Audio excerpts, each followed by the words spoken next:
Octubre de 1929. A miles de kilómetros de Alemania, en una ruidosa calle de Nueva York, el corazón financiero del mundo se ha detenido. El crack de Wall Street desata un efecto dominó que arrastra a las potencias globales al abismo. En cuestión de meses, las líneas de crédito norteamericanas que sostenían la frágil economía alemana desaparecen. El dinero pierde su valor. Los bancos cierran sus puertas y 4 millones de alemanes se quedan sin empleo. Decepcionados de la república y la democracia, millones deambulan por calles cubiertas de nieve y desesperación. Para la mayoría, la Gran Depresión es el fin del mundo. Para un hombre, es una oportunidad. Hitler, el director de escena que pasó 4 años ensayando sus gestos en la penumbra, finalmente encontrará la audiencia que tanto buscaba. Una nación humillada, hambrienta y dispuesta a escuchar soluciones extremas. Hitler sabe que es hora de recoger los frutos de una década. Sabe que es hora de que el nazismo se acerque a la cima. Sabe que es hora de recoger la cosecha del caos.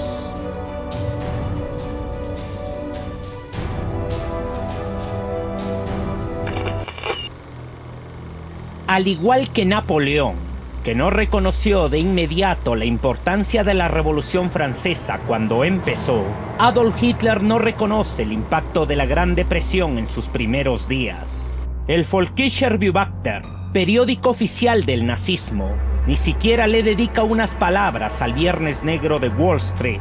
Sin embargo, la onda expansiva de la crisis norteamericana pronto sacude los cimientos de la economía alemana. La República de Weimar vivió sus años dorados gracias a los préstamos estadounidenses. Era obvio que, con su desaparición, la economía caería estrepitosamente. La industria, los precios y los salarios caen en picada y pronto, más de 4,5 millones de alemanes se quedan sin empleo. La gente, sumida en la miseria, empieza a prestar más atención a los discursos extremistas de derecha e izquierda. El nazismo empieza a celebrar mítines diariamente, presididos por oradores seleccionados cuidadosamente para propagar la visión de su líder. Los nazis aparecen cada vez más en las primeras planas de los periódicos y empiezan a introducirse en la red de clubes y asociaciones provinciales. A medida que se agrava la crisis, los partidos moderados y tradicionales, como el Centrum, Partido Católico, empiezan a verse más débiles e ineficaces. En contraposición, el nazismo da una imagen de unión, fortaleza y dinamismo. El avance nazi en las elecciones regionales, que va desde el 7% de votos en Baden hasta el 11,3% en Turingia, empieza a reflejar la radicalización del electorado. El nacionalsocialismo ingresa por primera vez a un gobierno regional, donde Hitler exige 2 ministerios para su partido, a su juicio, los más importantes: el Ministerio del Interior y el de Educación. Escribe: quien controle a la policía y a la juventud y explote de forma implacable y constante su poder, puede conseguir cosas extraordinarias. A pesar de la oposición inicial, Wilhelm Frick se convierte en el primer nazi en asumir 2 cargos ministeriales. Pero no todo es alegría para Hitler en estos meses. Otto Strasser, hermano menor de Gregor Strasser, es un nazi radical que divulga ideas anticapitalistas y antioccidentalistas.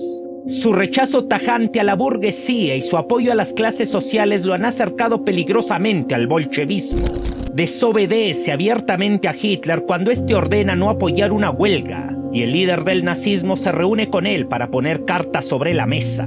Un líder debe servir a la idea, reclama Strasser. El líder puede cometer errores y morir, pero la idea es eterna. Hitler le responde tajante: lo que dices es una tontería. Eso es la democracia más repugnante con la que no queremos tener nada que ver.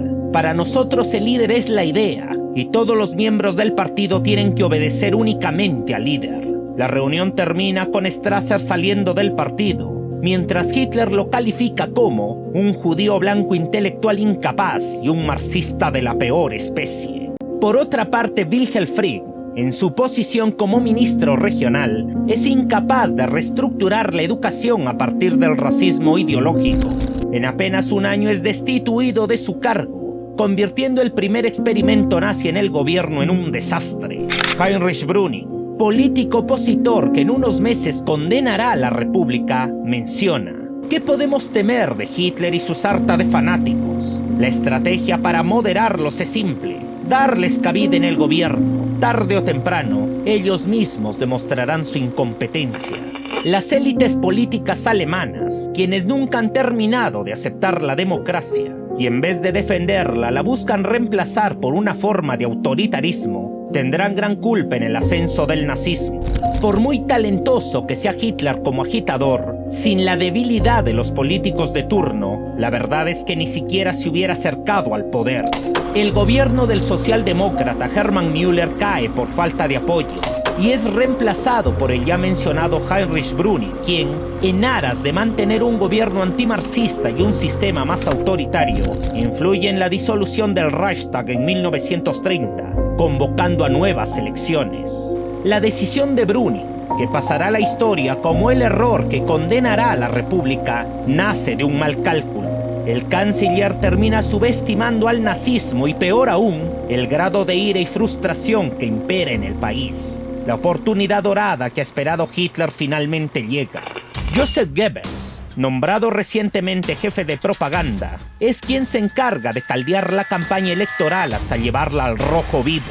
El alto nivel de agitación, sazonada con violencia callejera, coloca al nazismo rápidamente en el mapa político.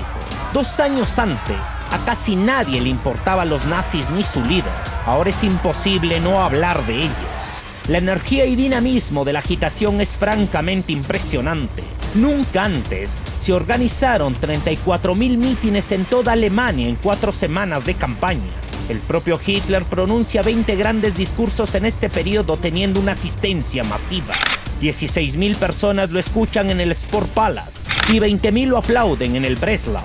Incluso la gente que se queda fuera lo escucha a través de altavoces. El tema principal de su retórica es el hundimiento de Alemania. Hitler culpa abiertamente a la República de todos los males del país. Menciona: mientras los partidos tradicionales representan a grupos con intereses concretos, nuestro movimiento representa a la nación en su conjunto. La culpa de nuestra crisis es de esos partidos que forman parte de un sistema podrido. Pero sus discursos no terminan con la parte negativa. Hitler siempre lo cierra exponiendo su visión, su utopía y su ideal. Sostiene que solo una mente elevada permitirá superar las divisiones sociales. Menciona que se debe construir un nuevo Reich basado en valores raciales, donde solo se seleccionará a los mejores basados en sus logros, su fuerza, su voluntad y su capacidad de lucha. Entiendan, dice, esto no es un programa político convencional, es una cruzada política. No es un cambio de gobierno, es un mensaje de redención nacional. En un clima de creciente pesimismo, su mensaje se vuelve demasiado convincente. Lo que ocurre el 14 de septiembre de 1930 es un terremoto político. Hace 14 meses Hitler pensaba que su partido llegaría al poder en 10 o 12 años. Sin embargo, el resultado de las elecciones le indica que la cima está más cerca de lo que él mismo creía. El nazismo obtiene 107 escaños con un 18,3% de votos, convirtiéndose en el segundo partido del Reichstag. Casi 6,5 millones de alemanes han votado por el nacionalsocialismo. Ni siquiera Goebbels está preparado para tal noticia. Años después mencionará que había calculado unos 40 escaños. Nadie pensó en esta victoria arrolladora. Hitler no cabe en sí de alegría. Prusia Oriental, Pomerania, Hannover y Mecklenburg son regiones donde el partido nazi incluso supera el 20%. 2/5 partes de los votos proceden de la clase media y 1/4 parte procede de la clase trabajadora, maestros, funcionarios e incluso pastores protestantes. El nazismo puede afirmar, sin temor a equivocarse, de que es el único partido que ha obtenido apoyo de todos los sectores de la sociedad. Los nazis, de haber sido extras en la función, han pasado a convertirse en actores principales de la política. Tras las elecciones de septiembre, no solo Alemania, sino que el resto del mundo deberían empezar a tomar más atención a Hitler. El canciller Brüning, muy a su pesar, no tiene más remedio que invitar a Hitler a una reunión personal para tratar los planes del gobierno. El canciller comprende tarde que el diálogo es imposible. Hitler ignora las cifras económicas y responde con un monólogo obsesivo donde la palabra aniquilación se repite una y otra vez. Su dogma es absoluto, primero el poder, después la política. Si Brüning pensaba que podía moderar al nazismo, ahora se da cuenta del error catastrófico que fue subestimarlo. Hitler inicia una nueva campaña de descontrolada oposición contra el canciller. A pesar de su victoria electoral, el nazismo organiza 70.000 mítines en toda Alemania, solo para expulsar bilis contra la República. La avalancha nazi no ha terminado, sino que se ha vuelto más agresiva. Ciudad tras ciudad y pueblo tras pueblo, el nazismo sigue su ascenso. La política había consumido a Hitler casi por completo. Resulta difícil, casi imposible, encontrar al hombre que se escondía detrás de decenas de máscaras. Muchos años más tarde, Pupsi Hepstengel reflexionará: en mis recuerdos no hay una imagen completa de la personalidad de Hitler. Más bien hay una serie de imágenes y formas a las que resulta difícil asociar entre sí. Podía ser encantador e inmediatamente después expresar opiniones espeluznantes. Podía convencer a millones de que solo su voluntad y su fortaleza podían garantizar la victoria. Y al mismo tiempo, seguía siendo un bohemio cuya informalidad nos exasperaba. Otto Wagner, jefe del Estado Mayor de la CSA, después de oírle en un arrebato de cólera mencionará: no era genio, sino odio. No era grandeza suprema, sino ira fruto de un complejo de inferioridad. No era heroísmo germánico, sino la sed de venganza del uno. Reservado en extremo e incapaz de formar lazos afectivos con los demás, nada debe, a su entender, mancillar su aura de líder supremo. Solo discute asuntos importantes con individuos o grupos reducidos y cambiantes para asegurar su dominio sobre el partido. Le encanta fomentar la competencia entre sus líderes. Siempre que es posible, evita tomar decisiones para ver cuál de sus hombres actúa más fielmente en aras de su visión. Goebbels, Goering, Himmler, Hepstengel, Strasser y demás arraigan un profundo odio el uno por el otro. Sus ideas fijas y su personalidad dominante son capaces de apabullar a cualquiera que se encuentre en su presencia. En cambio, se siente incómodo con quienes le plantean cuestiones delicadas o argumentos contrarios. Hitler desestima todas las objeciones, pero toma nota de quiénes son los críticos que, tarde o temprano, caen en desgracia. Para Gregor Strasser, Hitler es un hombre que vive ajeno al mundo y que desconoce a los seres humanos. Menciona: no fuma, no bebe, apenas come algo que no sea verdura, no toca una mujer. ¿Cómo se supone que vamos a comprenderle? Incapaz de trabajar y sin ningún interés en hacerlo, el hombre no ha cambiado mucho desde sus tiempos indolentes de la adolescencia. No tiene un horario laboral, no respeta las citas, ignora a menudo las consultas, incluso las importantes, y no le interesa discutir temas que no entiende. Autoritario y dominante, pero inseguro e indeciso, reacio a tomar decisiones, para luego tomar algunas tan osadas que ningún otro se atreve a considerar, y nunca se retracta de lo que dice o hace. Impone tanto respeto que la mayoría es incapaz de darse cuenta de sus trucos teatrales. Cuanto mayor es la imagen del líder infalible, menos se cree que pueda cometer errores. El líder se vuelve omnipotente y omnisciente. A veces la máscara cae, claro. Albert Krebs, Gauleiter de Hamburgo, nunca olvidará el día en el que escuchó a Hitler pidiendo a gritos como un niño su sopa. Minutos más tarde lo encontró sorbiendo ruidosamente el alimento. Parecía cansado y deprimido, recuerda. Nada que ver con la imagen del héroe del pueblo. Cuando le pregunté qué pensaba sobre la dieta vegetariana, me expuso una larga perorata sobre el vegetarianismo. Decía que estaba enfermo, que tenía sudores, temblores y retortijones, que creía que era el principio de un cáncer que solo le dejaba unos pocos años para completar su tarea. «Tengo que llegar al poder dentro de poco», gritaba, «tengo que llegar». A principios de 1931, un rostro familiar, lleno de cicatrices, reaparece en Alemania. Ernest Röhm, quien había dejado el nazismo hace algunos años, regresa de su estancia en Bolivia para hacerse cargo nuevamente de la CSA. El grupo paramilitar quien siempre fue el ala del nazismo más radical y violenta, ha llegado a un punto de insurgencia presidida por Walter Stenz, el jefe oriental, quien no está de acuerdo con la vía legal y constitucional que está tomando el partido. A pesar de atacar en la prensa rom, exponiendo su homosexualidad, no logra rivalizar con el prestigio que acarrea el veterano de la Gran Guerra y termina siendo expulsado del nazismo.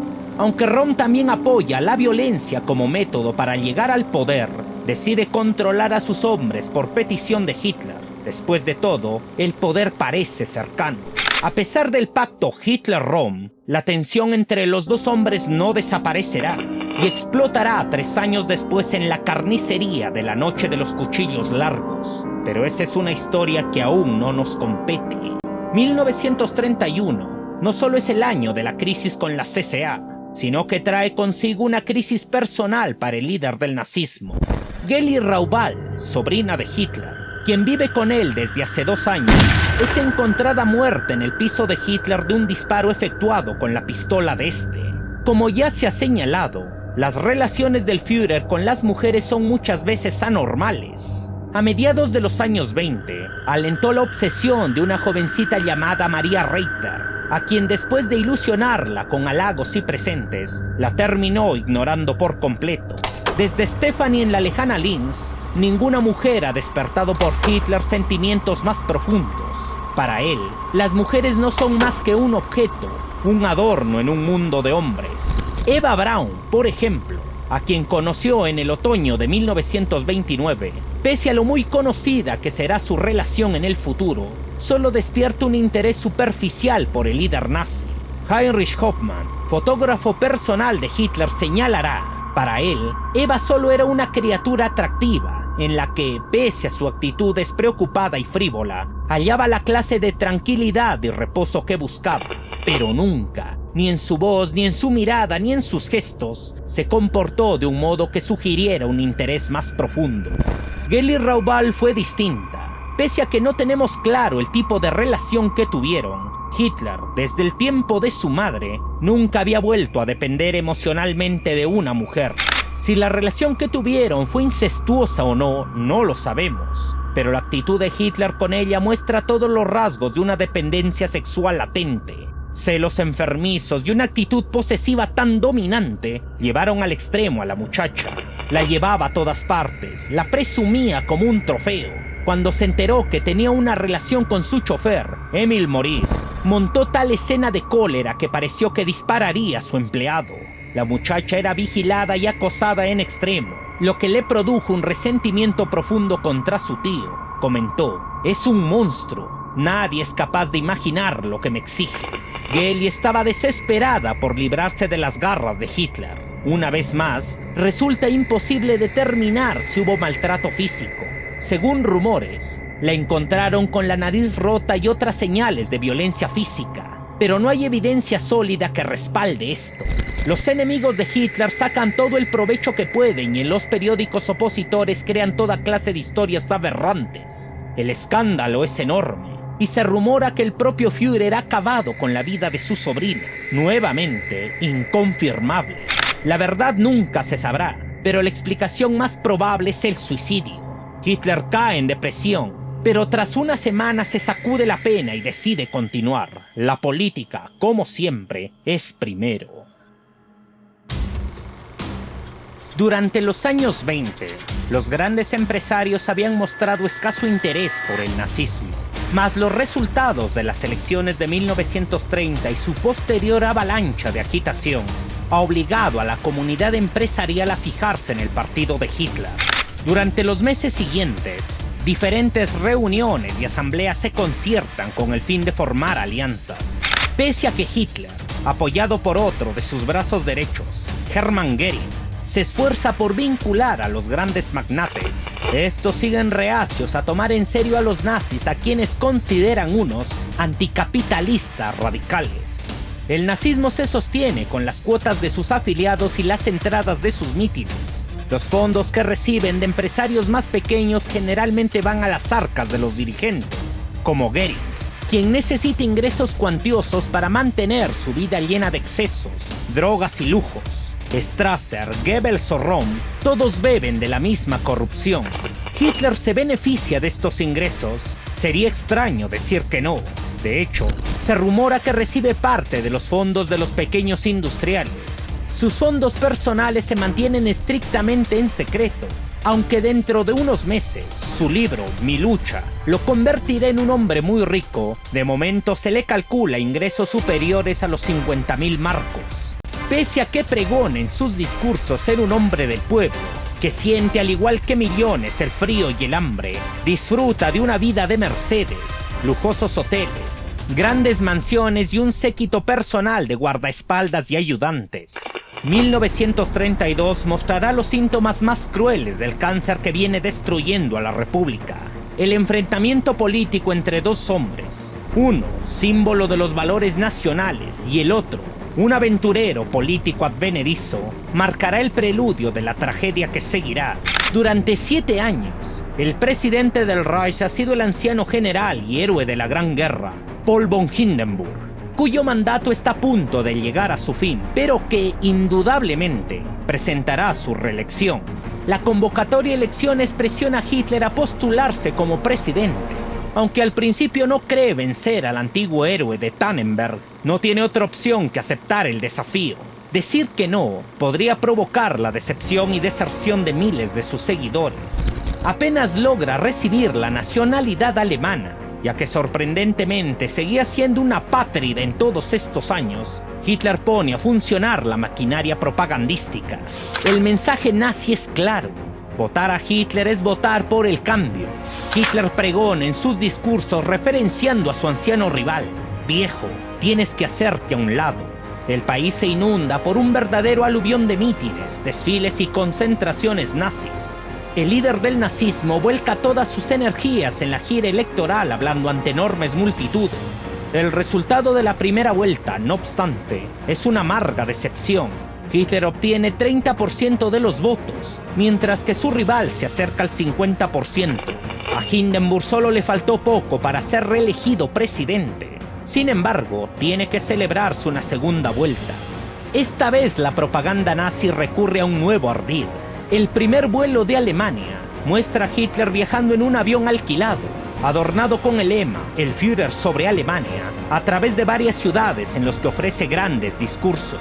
Es una campaña extraordinaria como nunca vio Alemania. Los resultados dan como vencedor a Hindenburg con un 53% de los votos, pero Hitler obtiene un respetable 37%. 13 millones han votado por él. Un tercio de Alemania está dispuesta a confiar en el nazismo. Goebbels se prepara para la siguiente batalla, las elecciones estatales y municipales. En su segundo vuelo sobre Alemania, esta vez Hitler se concentra en dar discursos en las provincias del país. Los resultados al final son excelentes. 32,5% en Baviera, 26,4% en Württemberg, 31,2% en Hamburgo y un impresionante 40,9% en Anja. Es una victoria fantástica la que hemos conseguido, escribe Goebbels. Debemos llegar al poder en un futuro inmediato. De lo contrario, agotaremos nuestras fuerzas. En toda esta efervescencia política, rumores pronto llegan a los oídos del canciller Brüning. Aparentemente, en las sombras se está fraguando un golpe de estado en dos frentes. Por un lado, las CSA nazis, quienes ya cuentan con 400.000 miembros y se sienten impacientes de llegar al poder, y la izquierda, quien, temerosa del avance del nazismo, también revalúa un golpe. Brüning, en respuesta, presiona al anciano reelegido presidente Hindenburg para ordenar la prohibición de organismos paramilitares. Los nazis, nuevamente haciendo gala de astucia, reclasifican a sus guardias de asalto como miembros corrientes. El general Kurt von Schleicher, jefe de oficina ministerial y representante político del ejército, es un personaje que, en su afán de imponer un gobierno autoritario, durante años ha saboteado las acciones de la República. Cree que puede, en sus propias palabras, domesticar a Hitler y usar a la CSA como cantera para el ejército. Se opone a la medida y retira su apoyo al canciller. La prohibición termina siendo un desastre y termina con un Hitler amenazante exigiendo la destitución de Brüning y la disolución del Reichstag. Hindenburg no tiene otra opción que revocar la prohibición.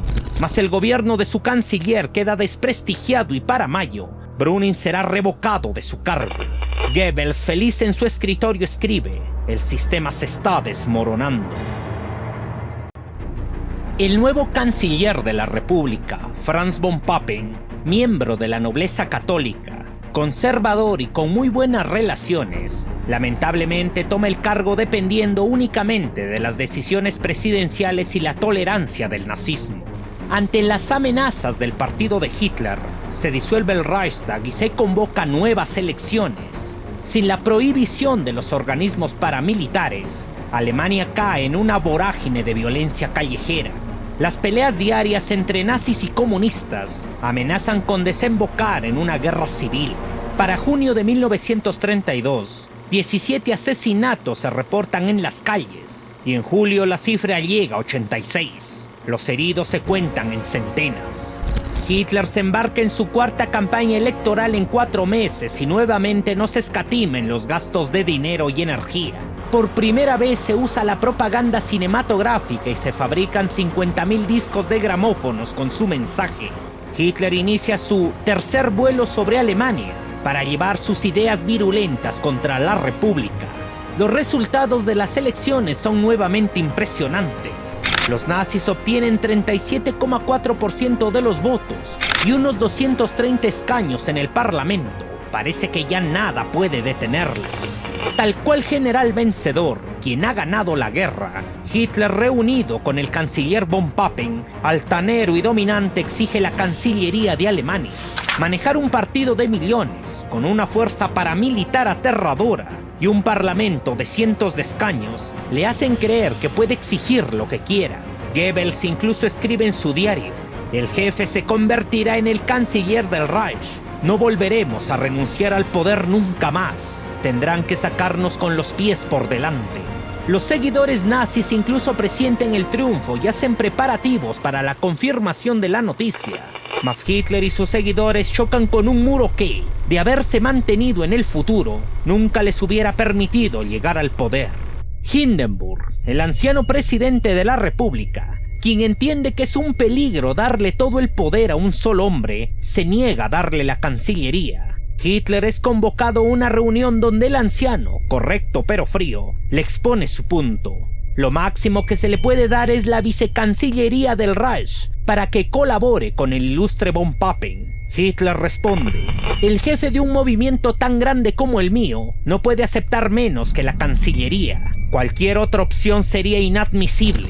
Hindenburg responde cortante: no podría responder ante Dios, ante mi conciencia ni ante la patria si entrego todo el poder a un solo partido. Hitler, a punto de explotar, amenaza con una ola de violencia en el Reich. Hindenburg concluye la reunión con: le aconsejo que tome la opción que le propongo con caballerosidad. Todo acto terrorista que su partido intente será tratado con la máxima severidad. Hitler sale de la reunión al borde de las lágrimas, terriblemente frustrado y con un mal sabor de boca. El 13 de agosto de 1932 debería haber marcado el fin de Hitler y su partido. Tras este rechazo de Hindenburg, el nazismo nunca debería haber llegado al poder. Si el anciano presidente se hubiera mantenido fuerte y no se hubiera doblegado ante las intrigas de sus asesores en los meses posteriores, la historia del mundo habría cambiado por completo. Pero esa es una historia del siguiente capítulo.